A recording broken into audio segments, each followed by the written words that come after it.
Okay, good morning friend. Today we are solving objective 12th standard B में। हाँ, जो जो आपको ऑब्जेक्टिव ऐसा लगेगा ना मुझे क्वेश्चन में बताते जाऊंगा या फिर मैं बता जाऊँ, आपको भी बीच में डाउट है पूछ रहे हैं, ठीक है। हाँ, फर्स्ट फाइनल अकाउंट क्या आएगा आपका? Look at the objective and final account. Objective में कंफर्म ट्रेडिंग प्रॉफिट लॉस पे एक ऑब्जेक्टिव आता है, तो मैं बताऊँ ये आपका ट्रेडिंग अकाउंट है, ठीक है, डेबिट एंड क्रेडिट। इसको फैन को मत ऑन करो, ध्यान दो यहाँ पे। ट्रेडिंग अकाउंट क्या होता है यहाँ पे? ट्रेडिंग अकाउंट में सामने लगा ही बोलता है कि क्रेडिट बैलेंस क्या यहाँ पे? Credit balance of trading account show dash, क्या बोलेगा यहाँ पे? Credit balance of trading account show dash, इतना बोलेगा। तो आपको बताना ग्रॉस प्रॉफिट क्या बोलेगा? क्यों? ट्रेडिंग क्रेडिट बैलेंस का मतलब क्रेडिट साइड बढ़ाता है, क्या होता है? तो ट्रेडिंग अकाउंट का क्रेडिट साइड बढ़ाता है, क्या होता है? प्रॉफिट। कौन सा प्रॉफिट? Gross profit. तो आएगा credit balance of trading account show dash तो ग्रॉस प्रॉफिट, क्या बताओगे आप? ऐसे बोलेगा debit balance of trading account, क्या बोलेगा? Debit balance of trading account show dash तो ग्रॉस लॉस, क्या आएगा? डेबिट बैलेंस, दुनिया का कोई भी अकाउंट डेबिट बैलेंस मतलब डेबिट साइड बढ़ा होता है, क्रेडिट बैलेंस का मतलब क्रेडिट साइड बढ़ा होता है। वैसे सेम प्रॉफिट लॉस के साथ बोलेगा कि credit balance of profit and loss account show dash तो net profit, debit balance of profit loss account show net loss. याद रहेगा क्या? वैसे सेम रिलेशन पूछता है कि credit balance of relation account show dash तो प्रॉफिट ऑन रिलेशन क्या आएगा? Debit balance of relation account show dash तो लॉस ऑन रिलेशन क्या आएगा? ऐसे सेम बोलेगा credit balance of revaluation account, credit balance of तो credit balance of revaluation account shows profit on revaluation, profit on debit balance of revaluation account shows loss on revaluation. बराबर। कभी कभी NPO पे आएगा, क्या आएगा? एनपीओ में भी आएगा कि income side excess than expenditure side. कभी कभी ऐसा लिखा है income is excess than expenditure is called dash. तो इनकम इज एक्सेस मतलब ज्यादा, इनकम आपकी क्या थी? ज्यादा थी, किससे? एक्सपेंडिचर। तो income is excess than expenditure is called surplus, क्या आएगा? कभी कभी आएगा expense is expenditure, expense is excess, expense is expense than income. जो आपका एक्सपेंस वो ज्यादा, किससे? इनकम, तो इसको दे लॉस, क्या दे इसको? ये कंसंट्रेशन है, otherwise you may go okay. Look at friend, जब पता है कंसंट्रेशन इधर करना, क्यों भी ना मतलब की बात है, तो हम लोग डिस्टर्ब होते नहीं कि भाई क्या क्यों नहीं पढ़ रहे करके, या अलग अलग बैठ जाओ, नहीं होता तुम्हारे से। हाँ, अभी और क्या बोलता है आगे? हाँ, तो ये था आपका कैसा इनकम एक्सपेंडिचर का था। और बातें करते हैं हम लोग। ये बातें थी हमने क्या? हाँ, एक तो ट्रेडिंग की बातें की, सॉरी फाइनल बातें की, और कौन सी एनपीओ की बातें की, ठीक है। हाँ, और भी यहाँ पे पूछ सकता है कि main motive of non profit organisation क्या आएगा? Main motive of non profit organisation to provide the service to earning the profit is the secondary motive. Profit कमा सकते बट वो सेकेंडरी मकसद है। प्राइमरी मोटिव, पहला मकसद क्या उसका? To provide the service to the people, है कि नहीं? चलो वो बातें होगी। हाँ, कभी कभी आएगा आपका बिल्स ऑफ एक्सचेंज, क्या आएगा? बिल्स ऑफ एक्सचेंज में आपको बहुत सारे ऑब्जेक्टिव, सबसे ज्यादा ऑब्जेक्टिव कवर होगा तो बिल्स ऑफ एक्सचेंज का होगा। एग्जाम में सबसे ज्यादा ऑब्जेक्टिव किसके आते हैं? एक तो कभी गलती से 5 मार्क का फॉर्मेट पूछा था, वो फॉर्मेट में पे ड्रॉवर लिखते, पे लिखते ना, यहाँ पे स्टामिना अमाउंट लिखते हैं, 3 month after pay to me और my order the sum of distance तो वाला सब है कि नहीं? तो वो फॉर्मेट एक करके चले जाना। ऑब्जेक्टिव कभी कभी पूछ देते 5 मार्क का। हाँ, दूसरी बात यहाँ पे फिल इन द ब्लैंक्स आएंगे। The person who draws the bill, the person who draws the bill is called dash, is called drawer. The person who draws the bill is called drawer, क्या आएगा? फिर दूसरा आएगा the person on whom the bill is drawn is called drawing। जो इंसान पे bill बनाते, the person on whom the bill is drawn is called drawing, इसको कहते हैं drawing। कभी कभी ये भी आएगा the person to whom amount of bill is payable, the person to whom amount of bill is payable, वो इंसान जिसको बिल का पैसा देने तो पे, क्या बोलेगा? पे। कभी कभी ट्रू फॉल्स आएगा कि drawer and payee may be the same person, तो ट्रू बोलेगा। ड्रॉवर और पेई सेम हो सकता है। देखो, ड्रॉवर मतलब मैंने बिल बनाया और 3 महीने बाद अगर मुझे पैसा मिलेगा तो पेई भी मैं था, ड्रॉवर भी मैं था। बट कभी भी आएगा ड्रॉवी एंड पेई में भी द सेम पर्सन, तो फॉल्स। ड्रॉवी मतलब पैसा चुकाने वाला और ड्रॉवी मतलब दोनों सेम हो नहीं सकते। तो कभी भी आया ड्रॉवर एंड पेई में भी द सेम पर्सन, तो ट्रू है ना। कभी ऐसा आ गया ड्रॉवी एंड पेई में भी द सेम पर्सन, तो फॉल्स। पूछेगा 100% पूछते रहो। और बातें करते हैं। बिल्स ऑफ एक्सचेंज में आपका जो बिल है ना 3 टाइप का होता है, क्या होता है? वैसे मोस्टली टू टाइप रहे, इनलैंड बिल और एक्सटर्नल। एक तो इनलैंड बिल और फॉरेन बिल। कौन सा? इनलैंड बिल और फॉरेन बिल। जो इनलैंड बिल है, होम मतलब जो अंदर वाला बिल, इनलैंड बिल, वो दो तरह का होता है आपका। एक तो होता है आपका ट्रेड बिल, क्या रहता है? एक रहता है accommodation bill. Trade bill and accommodation bill. आपका जो टॉपिक है वो ट्रेड बिल का है। चलो इतनी बातें होगी। अब बिल सेक्शन में और बातें पूछते कभी कभी लोग। ऐसा लिखा रहेगा कि पेमेंट मेड, क्या लिखा रहेगा? Full payment made on the due date. Full payment made on the is called dash, तो is called honour of the bill. कि full payment made on the due date is called dash of the bill, तो honour of the bill. याद रहेगा पक्का? ऐसा आएगा non payment of bill, non payment of on due date is called dishonour bill. याद रहेगा पक्का पक्का? कभी कभी ये भी रहेगा ड्यू डेट, क्या पूछेगा? कभी कभी ऐसा आएगा the date on which amount of bill is payable, the date on which amount of bill is payable is called dash, is called due date, is called due date. और due dates में कभी ऐसा पूछेगा 3 days extra allowed in case of bills of action, 3 days extra allowed in case of bills is called grace days। क्या होता है इसको? grace days। याद रहेगा क्या? कभी कभी ये भी पूछेगा कि the person who charge the noting charge, who charge the noting charges, the person who charge the noting charges is called notary public। जो इंसान नोटिंग चार्ज मतलब वकील का जो खर्चा आएगा, नोटिंग चार्जेस आएगा, उस इंसान बोलते हैं नोटरी पब्लिक। क्या होता है इसको? Notary public. बराबर? Notary public. तो कभी कभी ऐसा भी आएगा आपको in case of dishonoured bill, in case of dishonoured bill drawer charge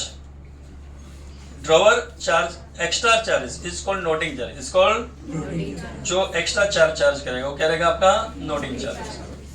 याद रहेगा पक्का? और बातें करते हैं हम लोग। कभी कभी इसमें यह आएगा कि the person who endorse the bill, who is called endorser. जो इंसान भी इंडोर्स करेगा, ट्रांसफर करेगा, क्या करेगा? उसको बोलते हैं endorser. Endorser means transferor. And the person to whom the bill is endorse is called endorsee. जिस इंसान को बिल हमने ट्रांसफर किया, इंडोर्स किया, उसको बोलते हैं इंडोर्सी। या कभी कभी ऐसा भी आ सकता है इन case of bills of action, transfer of bill is called dash, transfer bill is called endorsement. Transfer bill को क्या बोलते हैं? इंडोर्समेंट। याद रहेगा क्या? पक्का याद रहेगा? हाँ।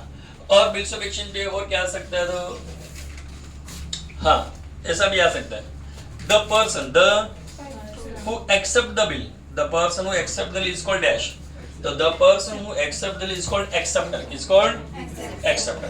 बराबर? बोलेगा there are dash parties in bills of action, तो 3 parties in bills of action, drawer, drawee and payee. There are how many parties in bills of action? 3 parties, drawer, drawee and payee। या 3 party रहेगा। और बोलो Andy और कुछ bills of action कुछ याद आ रहा है? देखा कुछ? हाँ, कैलकुलेशन कर सकते हैं अब ड्यू डेट। क्या ड्यू डेट कैलकुलेशन करने का 100% आएगा। आपने कोई ड्यू डेट कैलकुलेट किया 1 जनवरी 2023, आपको डेट ऑफ बिल दिया, क्या दिया आपको? डेट ऑफ बिल दिया आपको। बोला इसमें 3 मंथ ऐड करो, क्या ऐड करो? 3 मंथ। पीरियड बिल दिया आपको 3 मंथ। पीरियड बिल क्या दिया आपको? 3 मंथ। और बोलेगा फाइंड आउट ड्यू डेट, क्या बोलेगा? Find out due date. तो क्या करोगे आप लोग? पहले डेट ऑफ बिल लिखोगे, तो डेट ऑफ बिल आपका क्या 1 जनवरी 2023 है ना, उसमें ऐड क्या करोगे आप? पीरियड ऐड करोगे। ये आपका जो डेट ऑफ बिल है उसमें पीरियड कितना महीना था? 3। तो महीने में महीना ऐड करना, ये महीना सेकंड वाला, ये महीना है तो 1, यहाँ पे 4 और यहाँ पे 23। फिर डेज में 3 डेज एक्स्ट्रा ऐड करोगे, 3 डेज आपका ग्रेस डेज। तो इस एक में 3 दिन एक्स्ट्रा ऐड करोगे तो 1 + 3 कितना था? 4। इसको बोलते हैं ड्यू डेट। क्या होता है इसको? Due date. बराबर? Legal date means due date एक ही होता है। ये आपका आएगा। हाँ, कभी ऐसा ही पूछेगा आपको ड्यू डेट अगर मैंने बताया कि हमेशा 15 अगस्त को आया, क्या है? ये सब कैलकुलेशन है 15 अगस्त यहाँ पे आता, तो 15 अगस्त के बदले क्या लोगे? 14 अगस्त। क्या लोगे? अगर 26 जनवरी आया तो कितना लोगे? 25 जनवरी। बाकी सब डेट को कुछ नहीं, बाकी को जयंती वयंती नहीं लेगा, खाली 2 ही चीज, 15 अगस्त और 26 जनवरी। 26 जनवरी आया तो 15 जनवरी 25 जनवरी लोगे, और 15 अगस्त आया तो 14 अगस्त लोगे। चलो इतना समझा? चलो अभी और कौन सा टॉपिक आ सकता है आपका? अभी आ जाओ डिसोल्यूशन पे। किस पे आ जाओ? डिसोल्यूशन पे। हाँ, अब इसमें आपको कभी कभी ये बिल एक्सचेंज में इंटरेस्ट कैलकुलेशन पे आ जाता है कभी कभी, जो मैं लास्ट टाइम सिखाया भी था, वापस ये तो बता देता हूँ। चलो यहाँ पे कोई बिल था 10,000 का, बोलेगा इंटरेस्ट कैलकुलेशन करो। क्या करो? Interest on bills of exchange है कि नहीं? तो 10,000 का बिल था सपोज, और पीरियड ऑफ बिल सपोज यहाँ पे इंटरेस्ट कैलकुलेशन करना है, उसने बोला 12% ब्याज है। कितना टका ब्याज है? 12% इंटरेस्ट देने का है। तो ये आपका सपोज 10,000 का बिल है, इस पे 12% इंटरेस्ट, कितना इंटरेस्ट देने का है? हाँ, बट इंटरेस्ट कितना देने का? जितना महीना वो लेट पैसा देगा, जितना महीना वो नया बिल, जो न्यू बिल है वो लेट बनाएगा। सपोज नया बिल बनाया उसने 2 महीने का, कितने महीने का? तो 2 महीने का ब्याज देने का। तो 2/12 जो आएगा सो आएगा। नया बिल 3 महीने का बनाया तो 3 महीने, मतलब पहले इंटरेस्ट एक्चुअली कब चार्ज होता है? जब पहला बिल बाउंस होता है, सामने नया बिल बनाने बोलता तभी होता है। तो न्यू बिल जितने महीना लेट पैसा देगा उतना। फिर कभी आता है डिस्काउंट, क्या आता है? Discount on bills of exchange. Discount on suppose 10,000 रुपए का आपका बिल था, उस पर डिस्काउंट आपने सपोज बोला 12%, कितना टका? अब यहाँ पे पीरियड कितना लेने का? तो जितना महीना बैंक को लेट पैसा मिलेगा, मतलब बैंक में डिस्काउंट, मेरे शादी करके पैसे का अर्जेंट है मेरे को, बैंक में मैं जो डिस्काउंट कराता था, तो बैंक अपने पास कितना महीने के बाद जाके पैसा लेते उतना महीने का डिस्काउंट देने का। सपोज मैंने बिल बनाया 3 महीने का, क्या 1 महीना मेरे पास ही रखा मैंने, तो 1 महीने के बाद बैंक के पास गया, 3 महीने का टोटल बिल था कि 3 महीने बाद मुझे पैसा मिलना होता है। 1 महीना मैंने अपने पास रख लिया अपने घर पे, फिर बैंक के पास गया, बैंक में डिस्काउंट करा, तो बैंक को कितने महीने बाद मिलेगा? 2 महीने के बाद। तो 3 महीने से 1 महीना मेरे पास था, 2 महीना बैंक के बाद, तो 2 महीने का बैंक डिस्काउंट देगा। बैंक को कितने महीने का देंगे? 2 महीने का डिस्काउंट। अगर मैंने पहले दिन उसी दिन जाके बैंक में डिस्काउंट दिया 3 महीने का, 2 महीना मेरे पास रखा, बच्चे टोटल 3 महीने का बिल है, 2 महीना मेरे पास रखा, तो बैंक के पास कितना महीना रहेगा? तो 1 महीने का देने का। अगर पूरा बोला तो पूरा 3 महीने का। फिर जो कैलकुलेशन करोगे आप तो जो आएगा सो आएगा। ऐसा सिखाया भी बहुत बार मैंने। ये तो बातें थी आपकी बिल्स ऑफ एक्सचेंज की। डिसोल्यूशन पे आते, किस पे आते हैं? हाँ, डिसोल्यूशन पे कंफर्म ऑब्जेक्टिव आएगा, फिल इन द ब्लैंक जैसा, ट्रू फॉल्स जैसा आता है, ठीक है, ऐसा पूछेगा वो, और एंट्री बेस ज्यादा आता है उसके अंदर। ऐसा लगेगा इन केस ऑफ डिसोल्यूशन, क्या आएगा? In case of dissolution. Dissolution expense paid, क्या लिखा रहेगा? Dissolution expense paid, dash account debited, dash account. तो बिना मल्टीपल चॉइस भी बहुत बार आता है, अकाउंट सब्जेक्ट है, बिना मल्टीपल चॉइस भी आ जाए तो आप ये मत बोलना कि सर ये तो धोखा कुछ नहीं, ऑब्जेक्टिव है वो। लिखो क्या आएगा? तो इन केस ऑफ डिसोल्यूशन एक्सपेंस पे डैश अकाउंट डेबिट, तो रियलाइजेशन अकाउंट डेबिट। तो आपको एंट्री आना चाहिए। और आपने डिसोल्यूशन एक्सपेंस पेड किया तो किसको डेबिट करते थे आप? रिलेशन लिखो।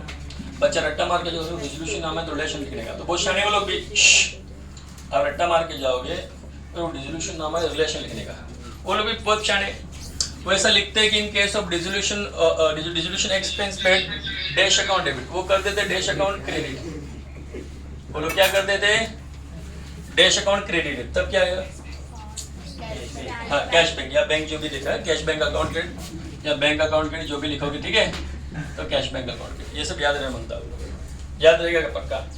हाँ, कभी कभी 11th में भी पूछ लेते हैं, the person who can not पे हिज डेब्ट, जो इंसान अपना पैसा नहीं चुका, the person who can not पे हिज डेब्ट is called dash, is called insolvent. और ये भी आ सकता है the amount which is irrecoverable from debtor, the amount which is irrecoverable from debtor, वो पैसा जो डेटर से अपने को नहीं मिल पाता उसको बैड डेब्ट्स कहते हैं, उसको बैड डेब्ट्स। याद रहेगा क्या? पक्का। या दूसरे एंगल से ऐसा भी लिख सकते हो कि the person whose asset are less than his liability, the person whose asset are less than his liability is called insolvent. और कभी कभी ऐसा मिलेगा the person whose asset are more than his liability is called dash solvent. ये सब बातें भी आपको बहुत बार पूछते हैं, ठीक है। कभी कभी ऐसा भी रहेगा in case of dissolution, in case of machinery taken by mister A, machinery taken by mister A dash account debit, तो आपको मल्टीपल चॉइस देगा कि machine account debit, cash account debit, A account debit, B account debit, A account debit, तो आपको बताना चाहिए था ए account debit है कि नहीं। तो मशीन मिस्टर ए लेके तो ए को छोटा बनेगा ना, तो ए अकाउंट डेबिट याद रहेगा क्या? कभी कभी रट्टा मारे तो घुमा देंगे लोग, बोलेंगे इन case of dissolution of firm machine taken by mister A dash account credit, dash account credit, तो ऐसा ऑप्शन देगा machine account credit, relation account debit, A account credit, cash account credit. तो आपको पता रिलेशन अकाउंट क्रेडिट, क्योंकि एक बार अनाथ आश्रम में मशीन गया होता है उसको क्या बोलने का? रिलेशन। ऐसी बातें पूछेंगे लोग, तभी तो हट जाते हैं तुम लोग, पढ़ते पढ़ते हैं नहीं कुछ भी।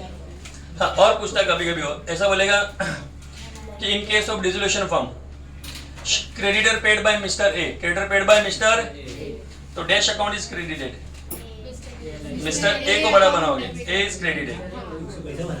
अब बोलेगा डैश अकाउंट डेबिट तो रिलेशन अकाउंट डेबिट, तो कैटर को रिलेशन बोलते हैं ना आप लोग। अरे एंट्री पास करके देखा करो, उसके हिसाब से आते हैं। इतना समझा क्या? पक्का? तो कभी भी आएगा loss on relation, loss on relation account transfer to dash account, partners capital account. Profit on relation transfer to dash account, तो पार्टनर्स कैपिटल। याद रहेगा वो बातों की डिसोल्यूशन भी। और कौन सा टॉपिक रहता है अपने? इश्यू ऑफ शेयर में। चलो सब बता देते हैं।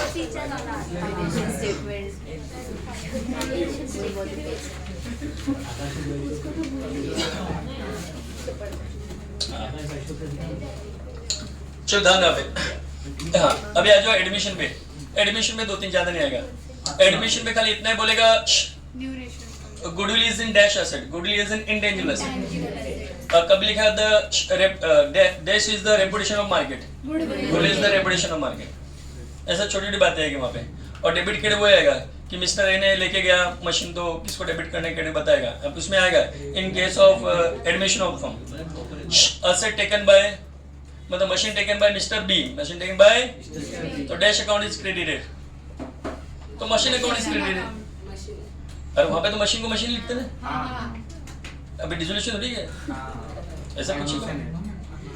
अरे सब पूछते लोग। चलो लिखा गया इतना।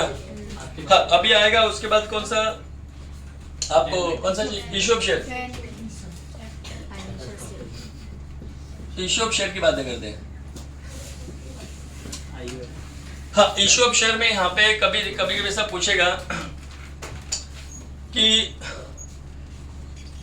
इन केस ऐसा बोलेगा कंपनी वांट टू इश्यू, ऐसा लिखा रहेगा company applied, sorry public applied, public more share than issued, more share than. अभी कंपनी ने जितना शेयर इश्यू करेगी उससे ज्यादा शेयर पब्लिक ने मांगा तो उसको तो ओवर सब्सक्रिप्शन कहते हैं। इसको एक public demanded more share than issued by company, it's over subscription क्या रहेगा वो। और हमारी कंपनी ने डिसाइड किया कि बांटने का 1 लाख रुपए शेयर और पब्लिक बांटे 90,000, इसको द अंडर सब्सक्रिप्शन कहते हैं। इसको याद रहेगा। और कभी पार प्रीमियम डिस्काउंट का एक क्वेश्चन आता है हमेशा कि whenever share issued, whenever share issued equal to its face value, equal to its is called dash, is called issued at par. कभी भी आएगा whenever share issued more than its face value, more than its face value, is called issued at a premium. Whenever share issued less than its face value, is called issued at a discount. ऐसा exam में ये भी एक आता है पार premium discount. Equal में बांटा तो पार, ज्यादा महंगे बांटे तो प्रीमियम, सस्ते बांटा तो डिस्काउंट। बराबर।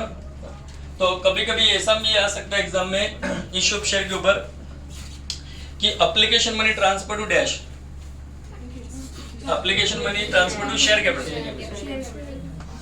है ना, allotment money transfer to dash तो शेयर कैपिटल है ना, call money transfer to dash तो शेयर कैपिटल। कभी कभी लिखा रहेगा balance of forfeiture, balance of share forfeiture transfer to dash capital reserve, कल ही किया था मैंने। तो ये सब बातें किससे आती है? मोस्टली इश्यू ऑफ शेयर से आती है। बराबर। और कौन सा टॉपिक अपना रेशियो, सॉरी कंपैरेटिव स्टेटमेंट, हाँ फाइनेंशियल स्टेटमेंट, फाइनेंशियल स्टेटमेंट। बराबर। फाइनेंशियल स्टेटमेंट में आपको कंपैरेटिव एक कॉमन साइज वो सब है कि नहीं। बराबर। तो कभी कभी यहाँ पे पूछेंगे द फाइनेंशियल टूल, क्या लिखा रहेगा यहाँ पे? Financial tool which compare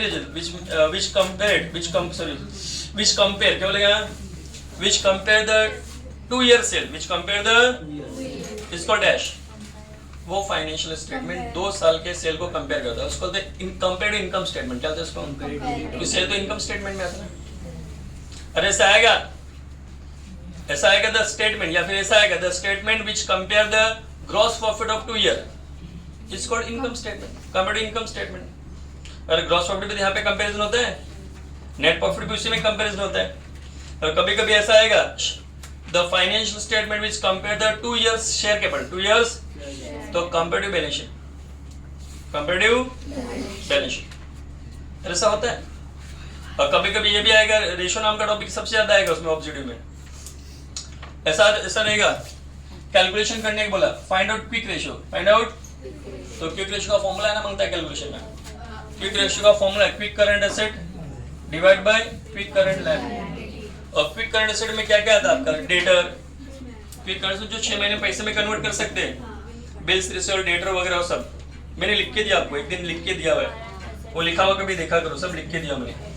formula था क्विक रेशियो का, करंट रेशियो का फॉर्मूला था current asset divide by current liability, डेब्ट इक्वेशन का फॉर्मूला था डेब्ट divide by equity.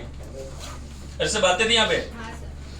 Cash flow पे भी ऑब्जेक्टिव पूछते हैं आपको, किसमें पूछते हैं, कैश फ्लो पे। कैश फ्लो में 3 तरह का एक्टिविटी था, फाइनेंशियल एक्टिविटी, इन्वेस्टमेंट एक्टिविटी और ऑपरेटिंग एक्टिविटी।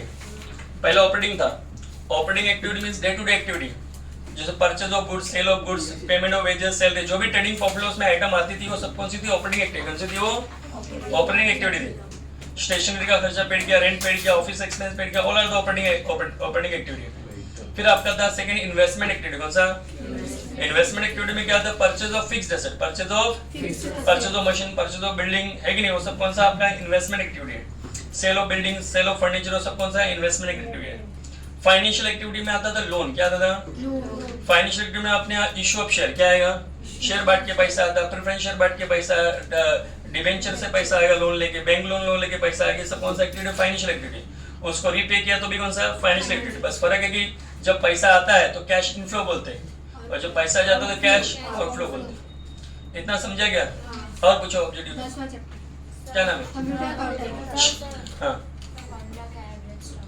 एवरेज स्टॉक का formula opening stock plus closing stock divide by 2, opening stock plus closing stock divide by 2।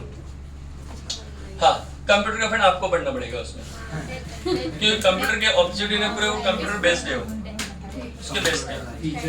खाली उसका एक फेमस है, सीएस का फुल फॉर्म पूछता हो, कंप्यूटर अकाउंटिंग सिस्टम, वो कल करके जाना। वो F4 और F6 वाला पूछता है ना कि कॉन्ट्रैक्ट, वो आपको कीवर्ड याद करने पड़े, जिसने कंप्यूटर सीखा रहेगा ना वो सब, अरे वो अल्टर क्या टैली होता है, हाँ, तो वो टैली में सॉफ्टवेयर वो है। जो बच्चे कंप्यूटर कोर्स किए या फिर थोड़ा ऑब्जेक्टिव दिया तो बुक के पीछे का ऑब्जेक्टिव का रट्टा मार दो उसके, कंप्यूटर का एक ही आ जाए, बाकी तो सब क्यों थ्योरेटिकल है ना वो।